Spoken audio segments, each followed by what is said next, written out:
బీహార్లో ఎన్డీఏ దూసుకెళ్తోంది. 200కు పైగా స్థానాల్లో ఆధిక్యంలో ఉంది. ఎన్డీఏ హవాలో మహాగఠబంధన్ కొట్టుకుపోయింది. చివరికి సీఎం అభ్యర్థిగా ఉన్న ఆర్జేడీ నేత తేజస్వి యాదవ్ కూడా వెనకంజలో ఉన్నారు. ఇదే విషయానికి సంబంధించి మరింత సమాచారం మా ప్రతినిధి ప్రసాద్ ఫోన్ లైన్లో అందిస్తారు. ప్రసాద్,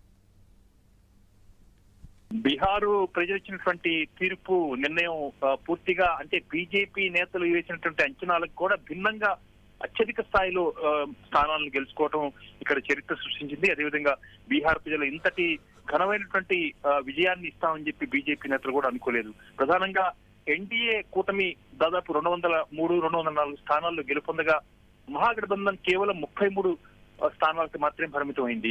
ఆర్జేడీ రాష్ట్రీయ జనతాదళ్ గతంలో 70 సీట్లలో విజయం సాధించక ఇప్పుడు కేవలం 26 స్థానాలకే పరిమితమైంది.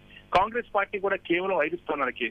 అంతకంటే ఎన్డీఏ కూటమిలో ఉన్నటువంటి కేవలం కొన్ని ప్రాంతాలకే పరిమితమైనటువంటి లోక్ జనశక్తి పార్టీ దాదాపు 19 స్థానాల్లో గెలిచింది, కాంగ్రెస్ పార్టీ కంటే అధిక స్థాయిలో. ఈ రకంగా బీజేపీ ఓటర్లు ఇచ్చినటువంటి తీర్పు చాలా భిన్నంగా ఉంది. గతంలో ఓట్ల శాతం పెరిగినప్పుడు ఉన్నటువంటి అధికారంలో ఉన్నటువంటి పార్టీలు ఓడిపోయాయి. అయితే ఈసారి 9% అధికంగా ఓటింగ్ శాతం నమోదైనప్పుడు కూడా పెద్ద స్థాయిలో అధికారంలో ఉన్న పార్టీకే మరొకసారి అధికారాన్ని కట్టబెట్టారు ఓటర్స్. ఈ రకంగా చూసినట్లయితే బీజేపీ ప్రజలు ఓటరు కూడా చాలా చైతన్యవంతంగా జరుగుతున్న పరిణామాలు చాలా నిశ్చితంగా గమనిస్తూ వాళ్ళకి కావాల్సినటువంటి అవసరాలను ప్రాధాన్యంగా దృష్టిలో పెట్టుకుని ఆ మేరకు ఓటు వేసినట్టుగా మనం గమనించాల్సిన అవసరం ఉంది. ఇది ఖచ్చితంగా భారతీయ ఎన్నికల చరిత్రలోనే ఒక బీహారు ఓటర్ యొక్క చైతన్య ఒక స్ఫూర్తినిస్తుందన్న అంశాన్ని కూడా రాజకీయ విశ్లేషకులు చెప్పుకుంటున్నారు. ఇది ఖచ్చితంగా ఘనమైనటువంటి విజయం.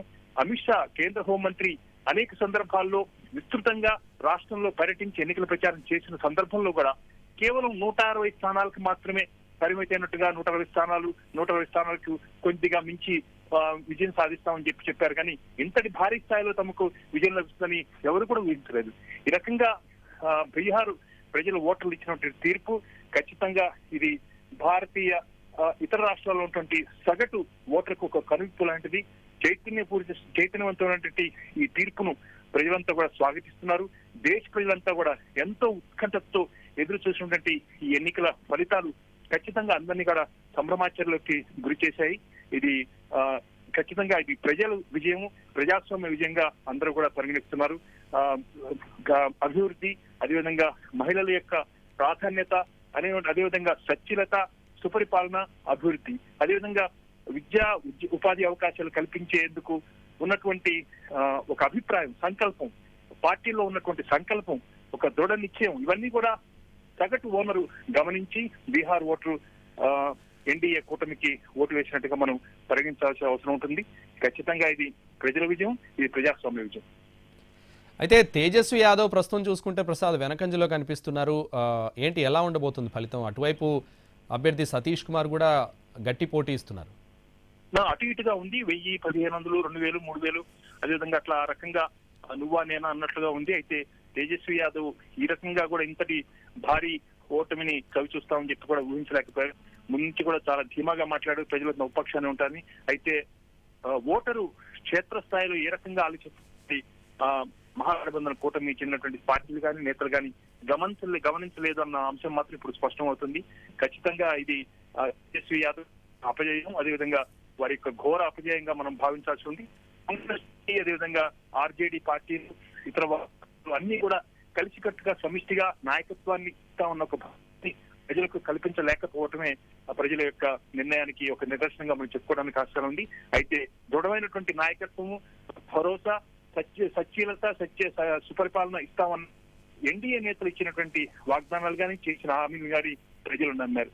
ఇది ఖచ్చితంగా ఇది వ్యూహాత్మకంగా చాలా చాకచక్యంగా, చాలా కలివిడిగా, సమిష్టిగా ఎన్డీఏ కూటమి నేతలు పోరాడి విజయం సాధించుకున్నారు.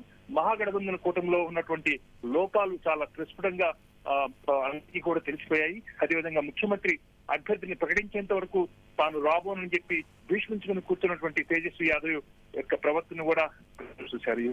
చూసిన తర్వాత తేజస్వి యాదవ్ ఈ రకంగా ఓటమి చవి చూస్తున్నారని చెప్పుకోవడంలో ఆశ్చర్యమేం లేదు. ప్రచారంలో గాని ఇతరత్ర నిర్ణయాల్లో గాని పూర్తి స్థాయిలో మహాగఠబంధన్ కూటమి చెందినటువంటి నేతలు వెనకబడిపోయారు. ఆ మేరకు ప్రజల యొక్క నాడిని పసికట్టలేకపోయారు. ప్రజల అభిప్రాయానికి, వాళ్ళ మనోగతానికి అనుగుణంగా నడుచుకోలేకపోయారు.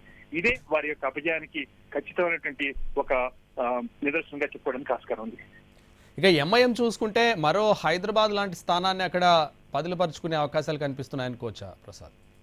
ఖచ్చితంగా కర్నూలు సాగుకు అనేకటువంటి కారణాలు అన్నట్టు మహాగఠబంధన్ కూటమి కుప్పకూలిపోవటానికి అనేకటువంటి కారణాలు ఉన్నాయి. అనేకటువంటి చిన్న చిన్న పార్టీలు కూడా తమ వంతుగా ఓట్లను చీల్చుకున్నారు. ఎంఐఎం కూడా కీలకమైనటువంటి ప్రాంతాల్లో, అదేవిధంగా సీమాంచల్ ప్రాంతాల్లో, నేపాల్ సరిహద్దులో ఉన్నటువంటి అనేక జిల్లాల్లో ముస్లిం ఓటర్స్ చాలా మంది ఉన్నారు. వారిని ఆకర్షించి ఆ మేరకు ఓట్లను చీల్చడంలో మహాగఠబంధన్ కూటమి నేతల అదేవిధంగా పార్టీలను బలహీనపరచడానికి దోహదం చేసింది.